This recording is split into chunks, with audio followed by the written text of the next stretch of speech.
Film is an art, a business, and a technology. Early cinema started in 1893 and ended in 1916. Photographic cameras and projectors had already been made, but it wasn't until 1893 when Thomas Edison and W.L.K. Dickinson developed a camera that made 35mm films. These shorts could be watched through a kinetoscope. The Lumiere brothers invented their own camera and began showing the films as a circus trick, their most famous film being Arrival at the Train at La Croix. One of the more famous filmmakers was Georges Méliès, who created elaborate fantasy worlds, starting in 1897 and ending shortly after World War I.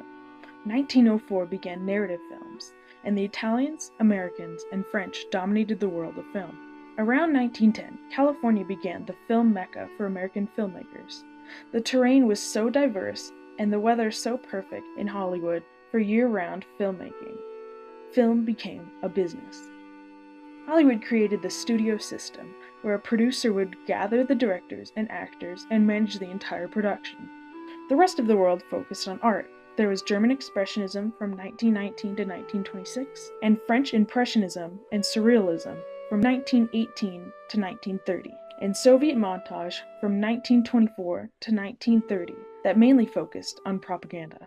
In 1930, all theaters in America were wired with sound, and the age of classic Hollywood musical began. While Hollywood began the romantic, happy-go-lucky fantasies of musicals, Europe was going through World War II, and the wake of such atrocities led to more realistic and tragic narratives of post-World War II Europe.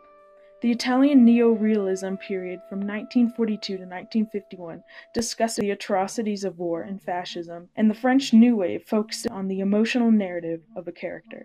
The big studios of Hollywood began to collapse as independent filmmakers gained way, and the Hays Code fell in the 1960s. Today there are many genres and new technologies to enhance the experience of film. Genres have changed with new ideas, but horror films are still terrible. Unlike the other art mediums, film hasn't had decades to mature and grow. We've only had film for 127 years. It is the baby of art mediums. But what is the future of film? Besides a lot more 80s remakes, I think the future holds that the horror industry may die out in time after too much exposure to audiences. CGI will develop further and become even better than before. Films that are more interactive will also become a larger part of the industry. And great cinema has always come out of conflict. Film can only get better from here. We will use it as a medium for change. We can only grow in diversity. And cinematography, editing, and stories will only become more vibrant.